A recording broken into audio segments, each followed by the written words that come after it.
नमस्कार। आज की इस वीडियो में हम पृष्ठीय क्षेत्रफल और आयतन में घनाभ और घन के बारे में चर्चा करेंगे। इसके फॉर्मूले को देखेंगे और कॉन्सेप्ट से हम समझेंगे। तो आइए स्टार्ट करते हैं। तो 6 पृष्ठों से घिरी वह आकृति जिसके प्रत्येक पृष्ठ एक आयत के आकार का होता है और सम्मुख पृष्ठ बराबर होता है, घनाभ कहलाता है। सपोज कीजिए कि कोई एक रूम है घनाभ के आकार का, तो नीचे जो फर्श होता है ना, वो क्या होता है? लंबाई और चौड़ाई। नीचे क्या होता है? लंबाई और चौड़ाई। तो कैसा बन गया? आयत बन गया ना।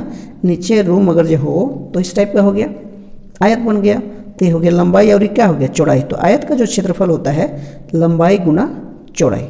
बढ़िया समझिएगा। अब देखिएगा कि नीचे जो लंबाई चौड़ाई हुआ, अब ऊपर छत पे भी हम जाएं इसी रूम के ऊपर, तो वहाँ भी लंबाई गुना चौड़ाई होगा। तो लंबाई गुना चौड़ाई नीचे भी और लंबाई गुना चौड़ाई ऊपर भी, तो 2 इंटू लंबाई गुना चौड़ाई हो गया। तो अभी मैंने एक रूम का नीचे और ऊपर का हुआ, प्लस हमको निकालना है घनाभ का संपूर्ण पृष्ठीय क्षेत्रफल, प्लस अब दीवार को कोई एक साइड का ले लीजिए, मान लीजिए लंबाई वाला दीवार लीजिए, इधर वाला। तो ये आपका एक तरफ क्या होता है? लंबाई होता है और ये ऊंचाई होता है, यानी लंबाई गुना ऊंचाई। आयत का क्षेत्रफल लंबाई गुना चौड़ाई, वहाँ ऊंचाई है तो ऊंचाई को हम लेंगे। तो ये साइड का दीवार और वो साइड का दीवार दोनों दो होगा, तो 2 से गुना हो जाएगा, प्लस अब इधर वाला जिधर का चौड़ाई होता है उधर वाला दीवार लीजिए। तो इसमें आपका होता है LH हो गया BH, यानी चौड़ाई और ऊंचाई। तो चौड़ाई और ऊंचाई इधर भी, उसके जस्ट सामने वाला दीवार भी वही होता है। तो के गो ही हो गया, ये भी हो गया आपका 2 गो। तो अब 2 कॉमन कर लीजिए, तो हो गया ये LB plus BH plus LH। तो घनाभ जो होता है जिसका प्रत्येक पृष्ठ एक आयत होता है, आयत का क्षेत्रफल लंबाई गुना चौड़ाई। तो रूम के नीचे का जब हम क्षेत्रफल निकालेंगे तो लंबाई गुना चौड़ाई लिखते हैं, और इसके जस्ट ऊपर जब जाएंगे छत वाले तो भी लंबाई गुना चौड़ाई। तो लंबाई गुना चौड़ाई एक और एक 2 हो गया। उसी तरह जो लंबा वाला दीवार होता है तो क्या हो गया? लंबाई, और ऊपर हम जाएंगे तो चौड़ाई। तो L गुना H इधर वाला दीवार और L गुना H इधर वाला दीवार। मान लीजिए कि यही एक रूम है, तो हम ई फर्श की बात करें तो ये हो गया लंबाई गुना चौड़ाई, ऊपर वाला लंबाई गुना चौड़ाई। अब इस दीवार की बात करेंगे हमें, मान लीजिए दीवार ऐसे है ऊपर, तो ये हो गया लंबाई, और ऊपर है तो क्या होगा? ऊंचाई होगा ना। तो LH ये वाला लिखे हैं। अब ई दीवार में आएंगे तो ये ऊंचाई H, और ई वाला क्या है? ये वाला है चौड़ाई, तो BH, ये देखिए BH लिखे। तो हो गया 2LB plus BH plus LH। तो घनाभ का संपूर्ण पृष्ठीय क्षेत्रफल होता है आपका 2LB plus BH plus LH। ठीक है, घनाभ का संपूर्ण पृष्ठीय क्षेत्रफल 2LB plus BH plus LH। अब घनाभ का वक्र पृष्ठीय क्षेत्रफल क्या होगा? देखिएगा, वक्र पृष्ठीय क्षेत्रफल में क्या होता है, हम रूम के फर्श वाला मतलब नीचे वाला और ऊपर वाले को नहीं लेते हैं, मतलब चारों दीवारों को लेते हैं। ऊपर नीचे गए, चारों दीवारों का क्षेत्रफल, चारों दीवारों का क्षेत्रफल।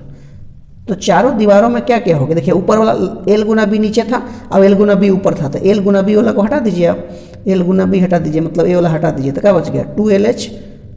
2L गुना H प्लस 2B गुना H।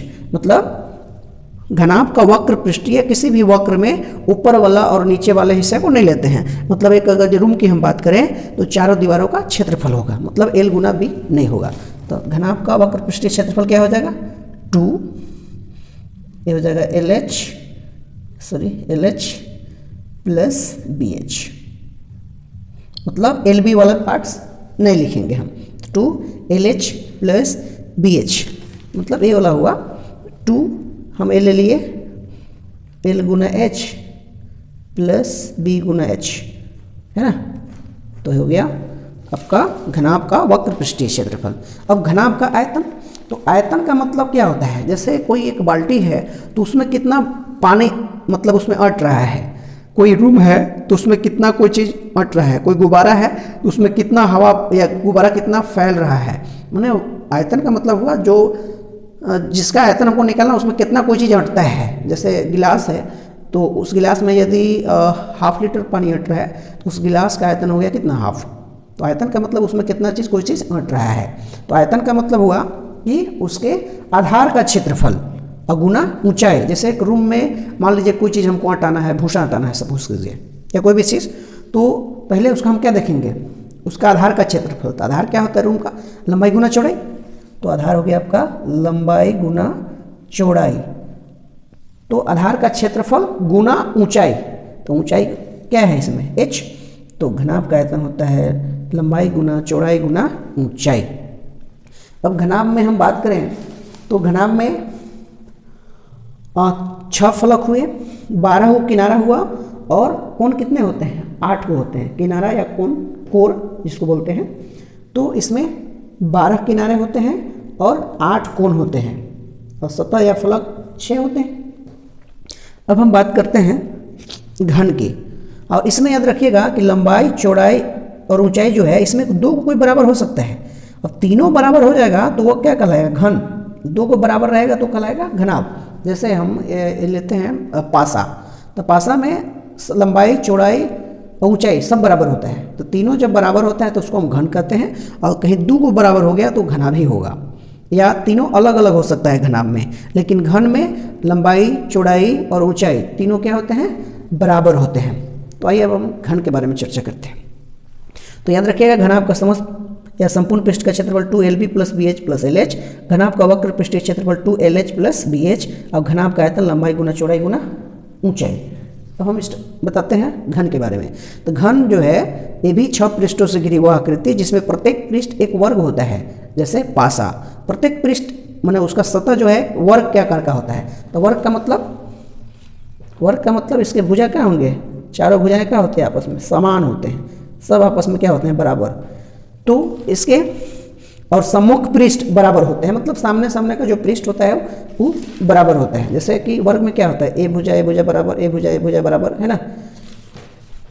जैसे हम पासा में ले लें तो सब बराबर होते हैं, सामने सामने वाला। जैसे ऐसे पासा है तो नीचे वाला भी और ऊपर वाला दोनों बराबर, इधर वाला बराबर, इधर वाला बराबर। जैसे इसका उदाहरण जैसे आपका पासा है। तो घन का संपूर्ण पृष्ठीय क्षेत्रफल क्या होगा? तो घन में क्या होता है कि लंबाई चौड़ाई और ऊंचाई तीनों आपस में क्या होते हैं? बराबर होते हैं। मतलब लंबाई चौड़ाई और ऊंचाई तीनों आपस में क्या होंगे? बराबर होंगे। उसको हम कहेंगे घन। अब अलग अलग होगा तो क्या हो जाएगा? घनाभ। तो घन में तीनों बराबर होते हैं। तो घन का संपूर्ण पृष्ठीय क्षेत्रफल क्या हो जाएगा? देखिएगा ध्यान से। तो हम पहले घनाभ को समझते हैं। इसमें क्या था?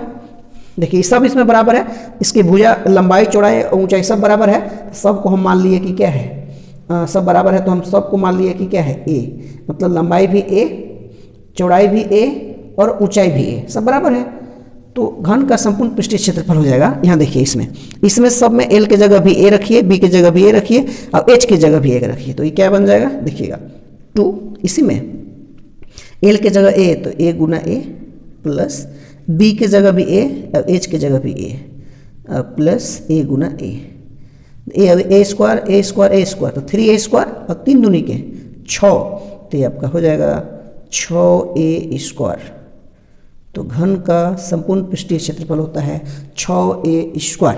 अब घन का वक्र पृष्ठीय क्षेत्रफल, तो इसका देखिए घनाभ का वक्र पृष्ठीय क्या होता है? 2LH + BH। तो यहाँ ए रखिए, ए गुना ए तो a², ए गुना ए स्क्वायर, तो a² 2a² और दूसरा गुना कीजिए तो कितना हो जाएगा? 4a²।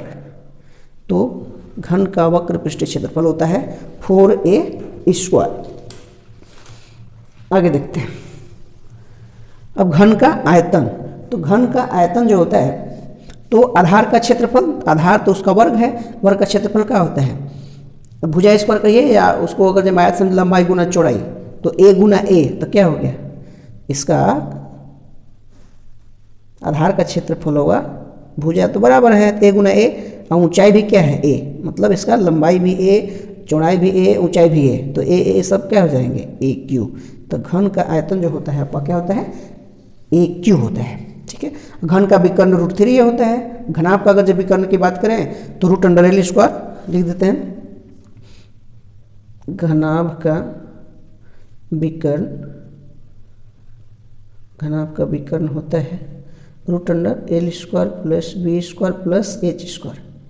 या यदि कमरा जो है आपका घनाभाकार है तो उसका भी होगा, कमरे का विकर्ण होगा L² + B² + H²। और घन का जो विकर्ण होता है, घन का विकर्ण √3a ये क्या है यहाँ पे, भुजा है ना, सब में ये क्या है, भुजा है। तो इसमें और देखते हैं, घन का जो होता है इसमें किनारा कितने होते हैं, 12। आपका किनारा जो होता है दोनों में सेम होता है, किनारा क्या हो गया, 12 हो गया। आपका कोण, कोण के हो 8 को होगा। अब फलक उसको बोलते हैं या सतह, फलक आपका कितने होंगे, 6 को। तो इससे भी आपका क्वेश्चन पूछा जाता है, फार्मूला भी पूछता है। तो इस वीडियो में इतना ही, मिलते हैं आपके नेक्स्ट वीडियो में। धन्यवाद।